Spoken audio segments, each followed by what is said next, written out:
Travis Wayne Goodsell. Ari Melber was just interviewing Michael Cohen, whose new book, Disloyal, has come out. And yeah, I got it. It's the dark one, right there. And in there he talks about the code that Donald Trump uses. That he tells people what he wants done without saying, I want this done. He talks as if it's already happened. It's similar to the coding that I picked up from reading the Book of Mormon. When in my writing class, I would speak about a future event in the present, or speak about the past in the present, or speak about the past in the future. The English teachers never accepted that as correct grammar. And he was having Michael Cohen on to respond to the governor's attempted kidnapping, and I would imagine assassination, to begin a civil war, which, if you're not paying attention, we are on the brink.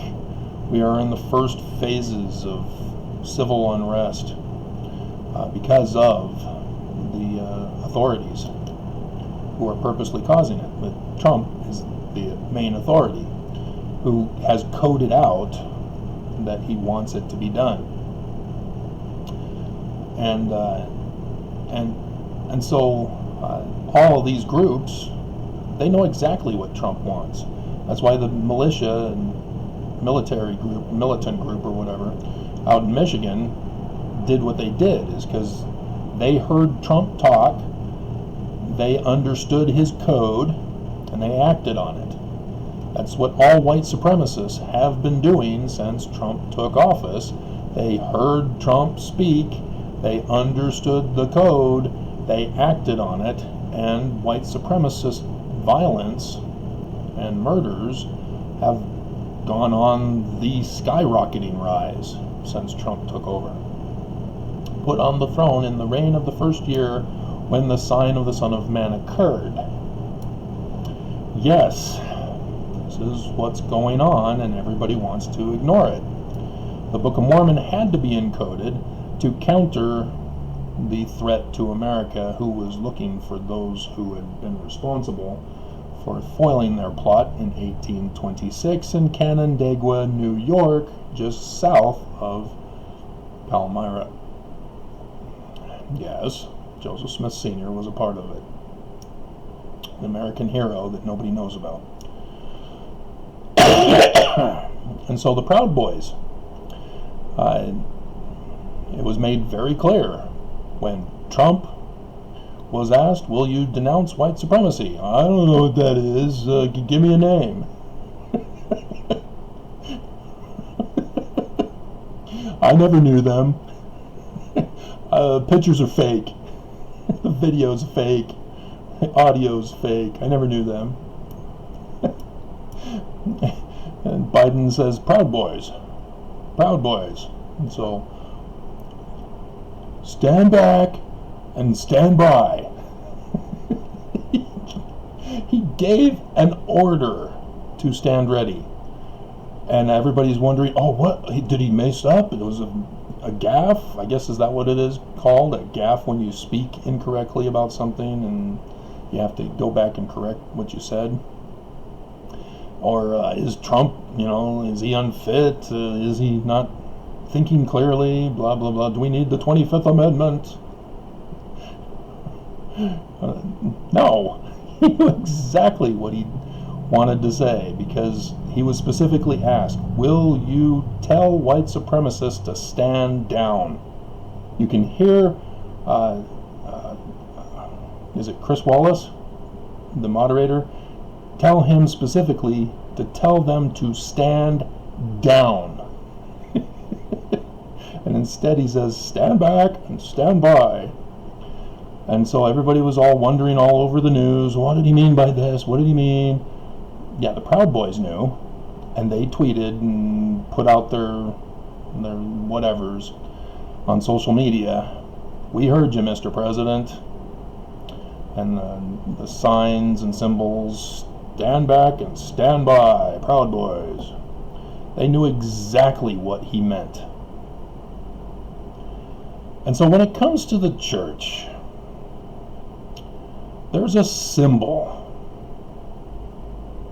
And I think I should be going into song. There's a symbol, yes, a symbol, on the temple of the arch of the door. Yeah, the inverted pentagram. It all of a sudden emerged in the church after the assassination of Joseph Smith, put on the Nauvoo Temple on the anniversary of the Illuminati, who took that symbol specifically for that reason, for light bearer, the Illuminati, light bearers.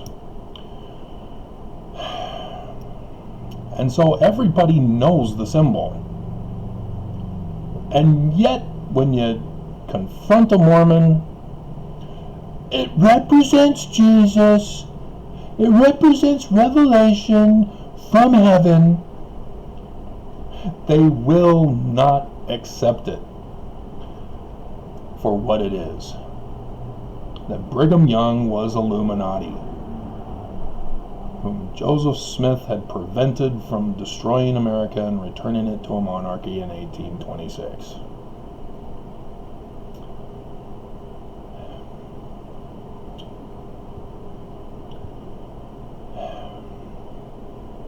And so that's why the church is murdering people, murdering Mormons.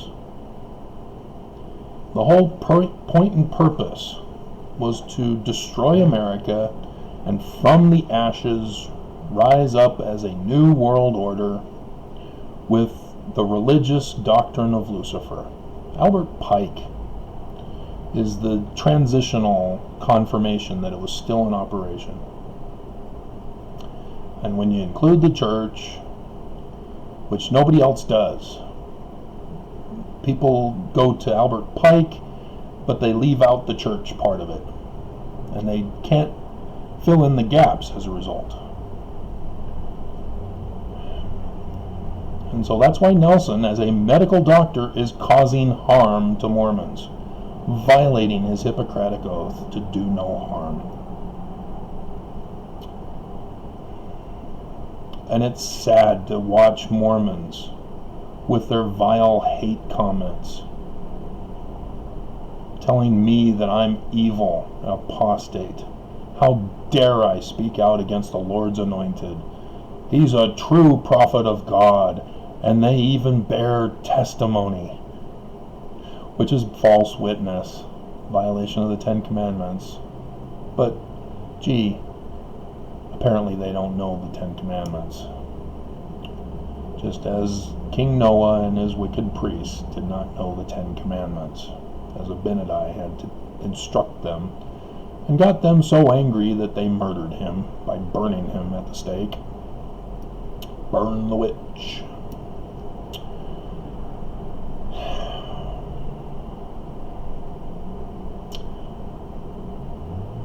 And I do wonder, because that does seem to correspond with Salem witch trials, of which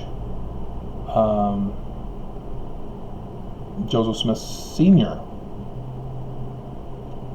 I do believe,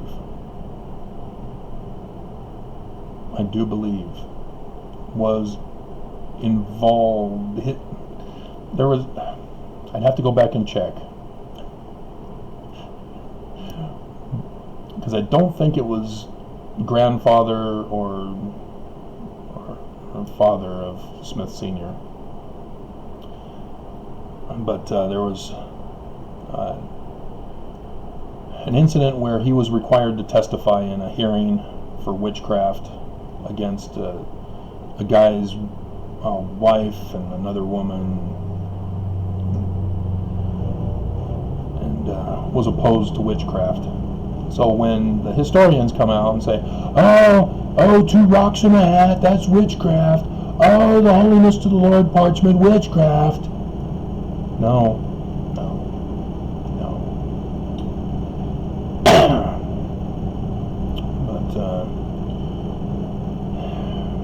But I do kind of wonder if that memory in the early days still remained to get put in for that purpose in that story. Nonetheless,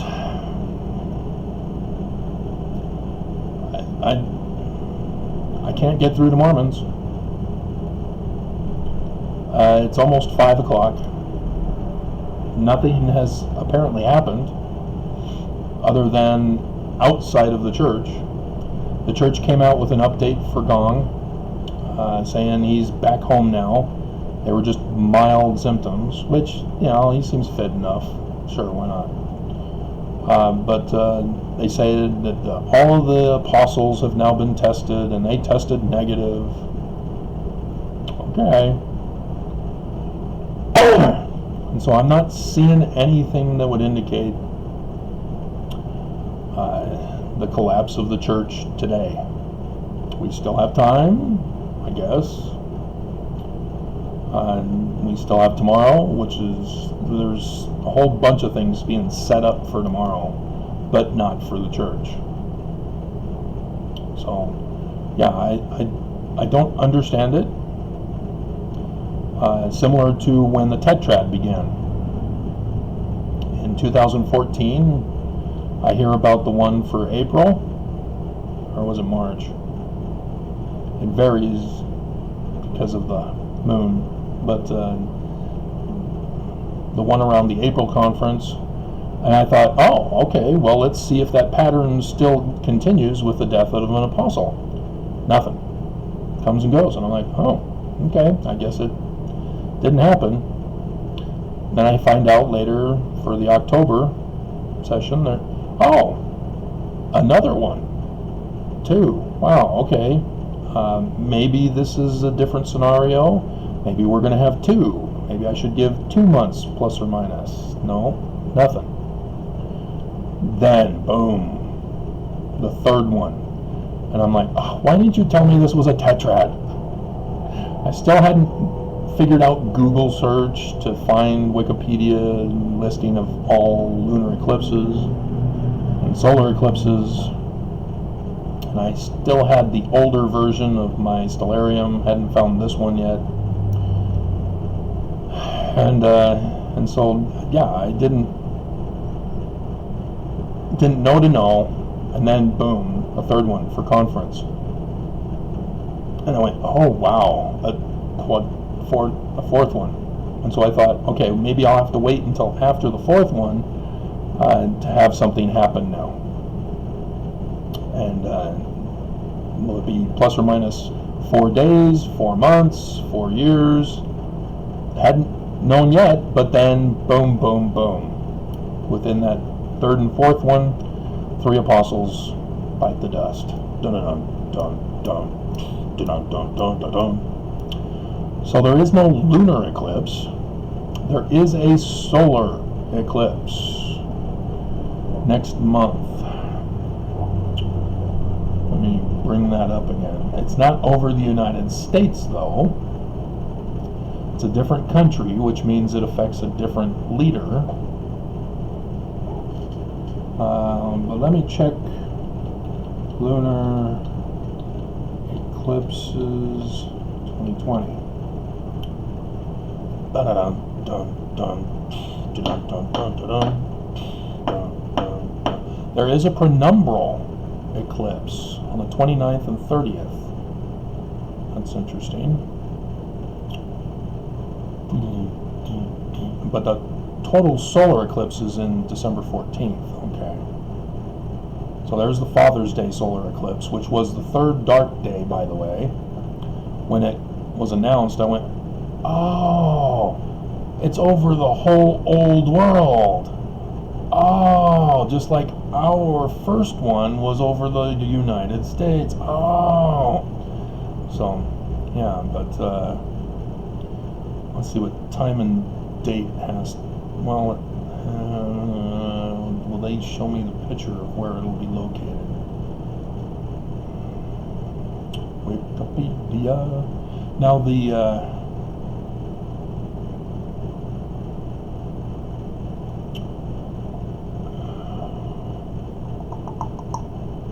okay, there's the penumbral. Okay, so yeah, it will maybe affect Utah. It's showing the United States on the east side, but it looks over the Pacific, actually. Wait a minute. No. Why are you showing the picture if it's... It says it's over Africa, Middle East.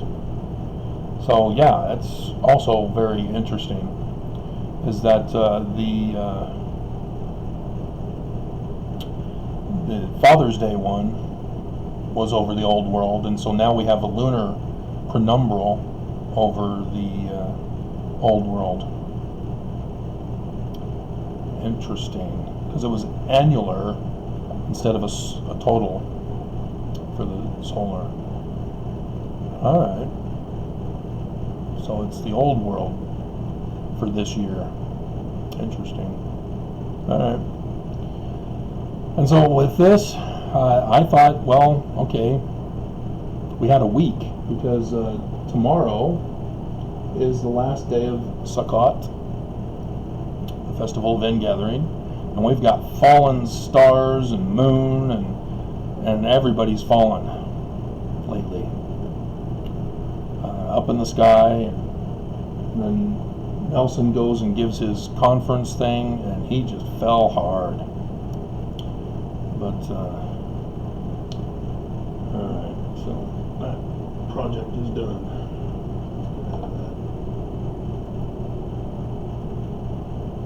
So, should get going on that other project. So let's finish this. So yeah, I have no idea when, or if it already happened and I saw too much into it. I don't know. I hope something happens, because the church is going to prolong this, and it looks like they're already plotting to sabotage me if they were the ones who hacked my Gmail. So, I mean, they're being charged with RICO sedition, and so it's... Are they just going to let that happen? I've already confirmed that I won the previous case by the way I served them this time. They confirmed that I was wronged in the first case. So I won again, but Jenkins is not recusing himself. So that's disturbing. So they likely are going to take their time and not file anytime soon, I'm assuming. They have until Thanksgiving, because the court put the dates on there. So we'll just have to wait and see.